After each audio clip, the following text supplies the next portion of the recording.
Well, here we're on the bridge of the USS Stewart, Destroyer Escort. And this is where the watch officers would stand. The lookouts would be out here, and this would be the place, kind of the brain of the ship. Now we're going to go into the pilot house, and this is where they will steer the ship or drive it. Can I steer, George? You sure can.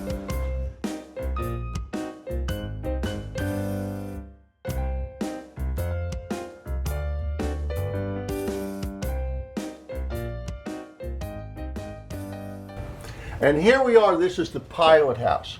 So this is the captain, he's not steering the boat, he's giving commands. So you would be on, that you are the helmsman. And All right, Captain. These are what's called the telegraph. And essentially, you will ring down to the engine room, it'll make a dinging sound, and they have something very similar to this. They'll see it, and they'll change engine speed, forward, reverse, those sort of things. Got it. This ship is designed to escort convoys. Now, convoys are merchant ships carrying tanks, food, ammunition, fuel oil, troops into Europe. So these are huge groups of ships. Now, here we are up on the observation point. Now, another story of this ship, it's not just the steel of this ship, it's the people that serve on this ship, the people that build this ship. That's important. Thousands of these ships are built. These things are constructed, they take about 4 months to build, and a lot of them are women welders. And what comes down to be known as Rosie the Riveter, because there's manpower shortages, women will go into the shipyards, into the bomber factories, and what is called the arsenal of democracy. These ships and airplanes are built to run Tojo out of the Pacific and Hitler's sorry rear end out of Europe. George, I think we could use some help. Look, it's Ross. I do. We have Ross here to help us out. He is a ship superintendent, retired Navy man, and he is an expert on these destroyer escorts. Thanks, Ross, for helping us out. Good to be here. Can you tell us a little bit about what we're standing in front of here? We're standing in front of USS Stewart's starboard side 40mm gun, used for anti-aircraft and also to deliver a punch to the enemy ship or whatever targets out there in the ocean that shouldn't be there. So this could shoot at airplanes or ships in the water? Yes, sir, sure could.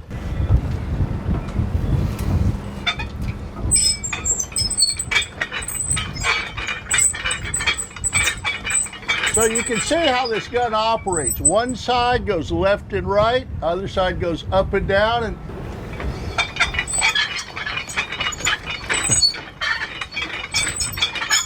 so we are ready to fire right there. Boom. So you can see how difficult this is, you know, mid 20th century technology. It is manually operated. The crew had to be very well trained, lots of gun drill, mind-numbing gun drill to do this stuff.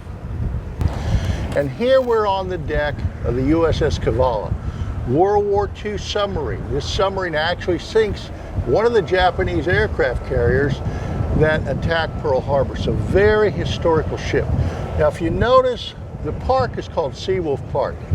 USS Seawolf is sunk during World War II, goes down with all hands. So that's where we come by the name Seawolf Park.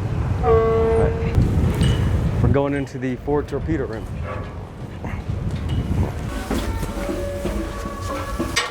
Okay, here we are in the forward torpedo room. If you look around, there's a couple torpedoes on display here, but this place would be jammed full of torpedoes. You see the bunks where the crew would sleep, and so this is very confined spaces. And in fact, a lot of times if you look at the crew's lockers here, very small area to live in, they would call it hot bunking sometimes, because they call it a hot bunk because you get out of the bunk, somebody else gets back in it who's off watch. So very busy place, very crowded place. So if you look forward here, this is a torpedo tubes, and they would load the torpedoes in there. Very teamwork for this whole submarine and the captain. The crew up here really didn't have a clue what was going on other than what the captain could tell them. Their job was to load those torpedoes, set them for distance and time. So very dangerous. What you see right here is the is the level control, the depth control station. There's two hand wheels right here.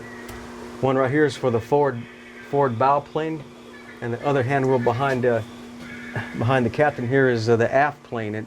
And there's two men here standing watch. So they'd communicate to each other. They'd watch the depth gauge, the inclinometer, to make sure that they're level. And by moving the planes, they would just simply pump this hand pump to whatever angle the captain called for. This right here is the navigation piece. This is called the gyro compass. The gyro compass is always set to true north. So this is how what they would use to navigate it in the open ocean. I was told by a gentleman who was one of the original crew members on the Kavala. He said a good navigator would keep them underwater for about a week. If you were the senior man in here, you'd probably want to have this rack or maybe something closer to that side where the main traffic wasn't, so you get more quiet. Mm-hmm. But the junior guys, they'd get the very bottom, because there was probably somebody had to stand right here to get up in the top bunk. All right. Sure. Oh, this is comfortable. Yeah. I'll tell you, this is very nice, just like Holiday Inn. This is number 2 diesel engine room. So you can see there's 2 engines in this compartment. I can't imagine how loud it would be here with 2 diesel engines running. Oh, yeah. It'd be tremendously loud. Mm-hmm. And how long would be their patrols when they would go? Of course, that would differ between peacetime and wartime. Yeah, probably at least 6 months, maybe up to 9 months on patrol. You know, depending on what their mission is, the threat levels and what oceans they were patrolling in, right?